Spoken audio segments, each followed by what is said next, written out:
Welcome, everybody, to this week's podcast episode for the Financial Freedom Podcast. I'm your host, Dr. Christopher Liu, and I talk about four different types of freedom: time, financial, location, health.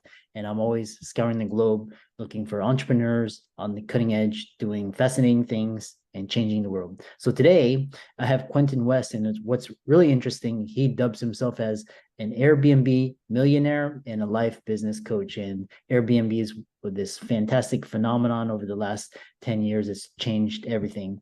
And today is going to be talking all about Airbnb arbitrage, how to use Airbnb. And with that, welcome Quentin to the show. Welcome. Thank you, Dr. Lou. Appreciate you having me, and thanks for the intro. Yeah. Yeah. All my friends call me Chris and Okay.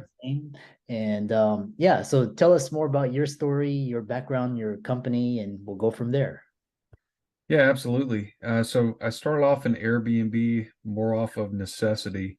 I had a property that I purchased with an FHA loan, and I used my real estate commission because I was a real estate agent at the time to put down on that property. So I only had around $1,500 in a down payment to get started. And I moved some of my furniture from where I dropped out of college a couple years before into the house, so I'd have furniture to stay with. Long story short, I couldn't make my payments. Real estate sales just didn't pick up well enough for me to live off of and also make my mortgage. So I moved back in with my parents, and a friend of mine at the time was operating a property he inherited on Airbnb, and he was making pretty decent money. So I thought, well, I've already got the furniture here in the home. I've got this house that I'm not living in anymore. So I may as well try to Airbnb it and see if that becomes successful. So it absolutely did succeed. The very first month I profited $1,000, and then the month after that I profited $1,500. And since then, that property has made consistently 1,000 to 1,500 or more in profit every single month. That's where I kind of got my foot in the door. And me being a 20-year-old kid, I didn't have a ton of money at the time. I didn't have a lot of credit, but I saw Airbnb as a huge opportunity and something that I needed to dive into further. So after I saw that great success with that first house, I was searching the internet day and night, trying to figure out creative ways to get other properties. I was looking into creative financing, which I ended up using that knowledge later on in my career, but at the time, it was all new to me. The thing that stood out to me most was the arbitrage model, though. I stumbled upon somebody talking about how they're renting a property long term from a landlord that owned the house, and then they were subleasing it to tenants on Airbnb. So I thought, if this guy can do it, then surely I can. So immediately I took action. I went to Zillow. I found a property that was very similar to the one that I was already operating, and I started renting it for $1,300 a month. And pretty soon it was making 1,000 to 1,500 a month in profit as well. It took me about 30 days to get that one up and running, just using credit cards and lines of credit and anything I could scrap together to fill the property with furniture. But after that first one, and I kind of proved that concept that arbitrage was profitable. From there, I just continued to build my credit score so that I could utilize other people's money, partner with other people on co-hosting opportunities, and then saving up as much cash as I could from my real estate sales to grow my arbitrage business. Yeah, really interesting. Like I said, Airbnb's opened up a ton of opportunities, and it's especially for the arbitrage, and especially during the '08 financial crisis, it helped people rent out their homes, stay in their homes. And Absolutely. yeah, and now it's this awesome platform. It's marketing. It can be experiences. You talked about arbitrage. There's other ways of making money, and one of those is co-hosting. So tell us how that works. Yeah, so I got into co-hosting, and right now we manage about five other properties for other people. But I got into co-hosting because I kind of maxed out my credit. I didn't have any more money to put into properties, and I had these big goals that I wanted to achieve. So what I did was start reaching out to people that I knew that owned properties. A friend of mine actually owned a long-term rental and that was one of the first ones that I co-hosted for. He was able to double his monthly profit by turning the property over to me to manage for him, and he just had to put some furniture in there. But I believe he even had some used furniture in a storage unit that he moved in. Either way, we got it up and running. That one took off. He was super pumped because now he doubled his profit overnight just by handing it over to me. And then pretty soon he started talking to other people that came to me as well for me to have them co-host their properties for them, or at least teach them how to get up and running and manage the property themselves. Mm-hmm. And yeah, it's like and it's really interesting because, for example, co-hosting and basically it's property management and you can share split the profits. And really it's almost like Airbnb created this, basically they became this multi-billion-dollar company and they own no real estate, and now you can basically arbitrage it by, managing others. Um, the other thing is, what about there's another thing on Airbnb called experiences. I'm not sure if you have experience with that or have any words for that. So I haven't done any experiences. We actually don't live in a market where, in my opinion, it would be profitable. We're not a vacation market. So if we lived more of in a vacation market, I definitely would encourage doing things like that.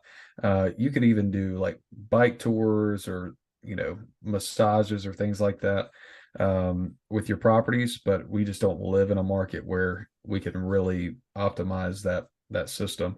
But I have a lot of friends that do live in those markets where it's a big city where they can really make a lot of extra money every single month doing things like in-house chef, where they have a chef come in and cook a meal for the people staying in the home, or they'll have a masseuse come and do a full body massage for the guests, things like that.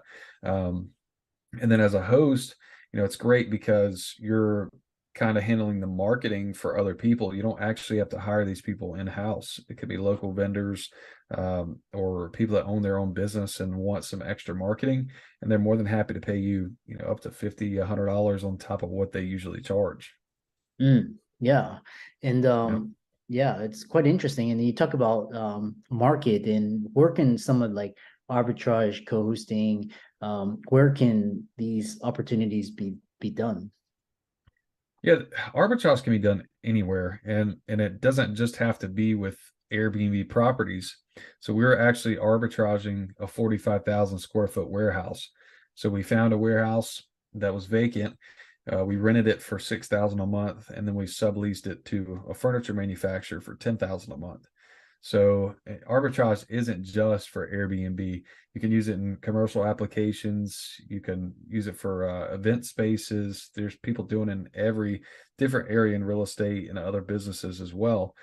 So I really think anybody can benefit from learning how the arbitrage process works, and then they can apply that to any other business that they like. Yeah. What Yeah, it's quite in, you've opened up so many different possibilities. And you talked about building an empire with used furniture. How can people starting with bad money or without any money and bad credit? And so speak, some of the guests, they may, be wary of this or that, speak to that, like in terms of money, bad credit and furniture. Yeah. So I think the greatest opportunity to start your own business and then get into actual real estate investing where you're buying and holding the property, because that's our long-term goal. This is just one of the first stepping stones to increase our cash flow so that we can invest in larger assets. But I think the biggest opportunity is the co-hosting model, where you can find somebody else that owns a property or even is arbitraging it and doesn't want to manage it themselves. And then you can manage the property for somebody else, charge 15 to 25% of gross revenue. And we've made up to $2,000 a month in profit on properties we co-host for other people that we have no money into. And you don't need credit for that either. So I think that's just a fantastic opportunity.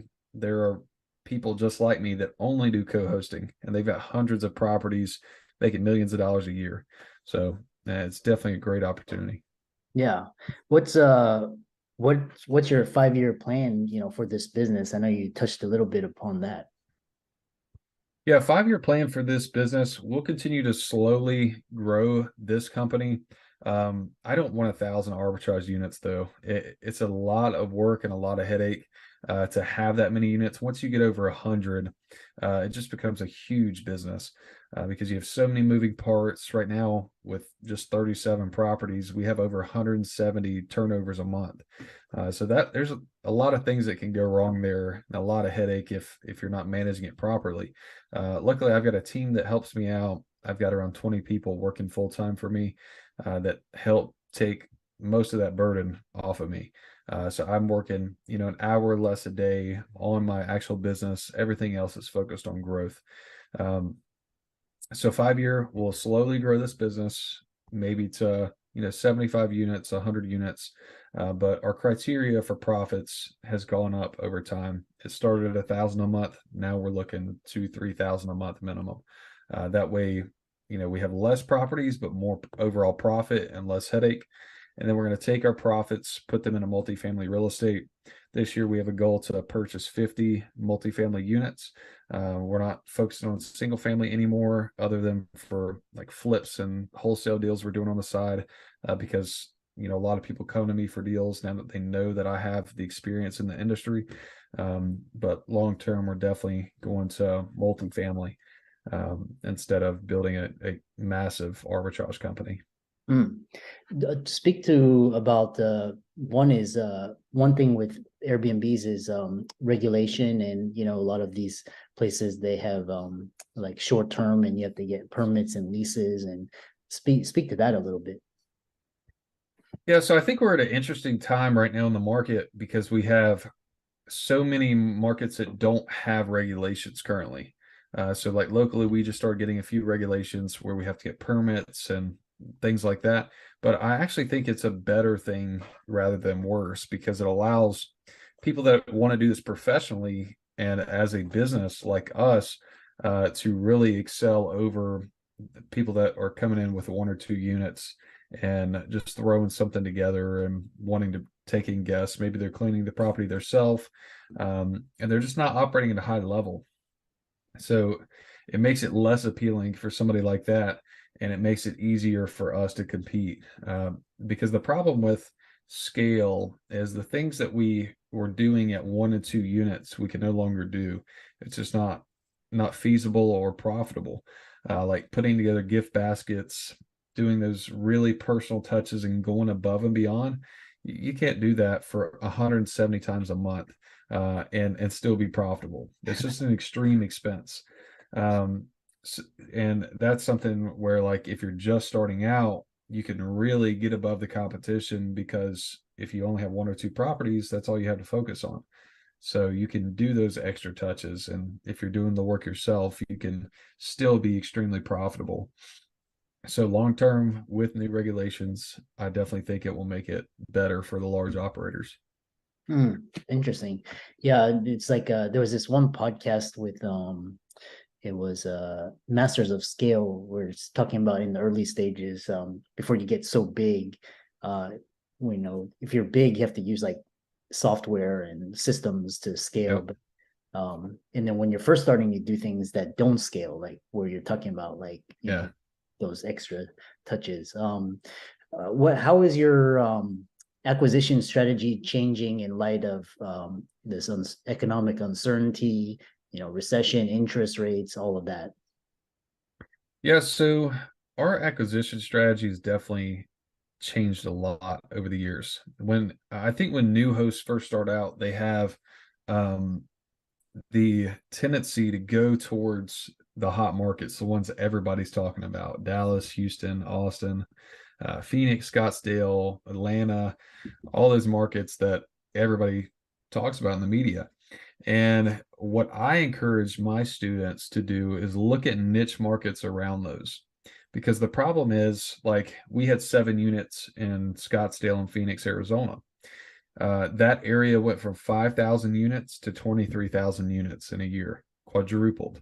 Mhm. So what did that mean for us? That meant we went from 95% occupancy rates to 45% occupancy rates almost, less than half of our occupancy left because our units look the exact same as thousands of other people's. Mhm. So now with us looking at niche markets surrounding those hotspots, we're able to better compete. There's not as much competition. We're still taking in as much or more profit because these are markets people are overlooking because they're too focused on, oh, I want to get in Austin, I want to get in Dallas, those hot markets everybody talks about. But the truth is, when you're competing against that many units, you have to perform at such a higher level. And again, when you're performing at scale, it's very hard to have 50 units in a market and compete with somebody that has one. Mm. They're going to be much more detail oriented. They're going to be going above and beyond on that property, where even though we do our best to go above and beyond, we're not putting together handmade gift baskets and offering wine and chocolates to every guest that checks in. Yeah. We can't compete at that level. So that's another reason why, like the niche markets, the smaller ones that where we can really come in and make a presence and use what we've learned to scale and really make a great experience still is very impactful in those markets and very profitable. Yeah, I love that's what I love is Airbnb is like a software, it's a marketing tool, and you're talking about like niche markets, finding those sub markets to focus on and target um and I know so I understand you are you're a life and business coach. You help clients, speak to how people can follow you on social media, contact you, you check your business out, etc. Yeah. So I started out only teaching arbitrage, but now it's gone to more of a entire life and business coaching, because the problem is I can teach somebody arbitrage all day long, but if they don't have the foundation, then they'll never really excel in business. So it's that foundation that's important: your health, your mental awareness, your mindset, your ability to push forward challenges and not get discouraged. Because us as entrepreneurs, like it's a hard path sometimes. You're going to go through those extreme valleys, but you're also going to have some extreme peaks where you feel on top of the world. So it's important to take care of yourself physically and mentally to prepare yourself for those. And then learning how to utilize your credit, how to build that, how to manage people and use leverage so that you're not working yourself to the bone doing everything by yourself. And that was one of the problems I had early on. But somebody that wants to learn, what we're doing, see some of the content we're putting out and what we're all about, the best place to see that is my Instagram. My Instagram is Q Deals Homes.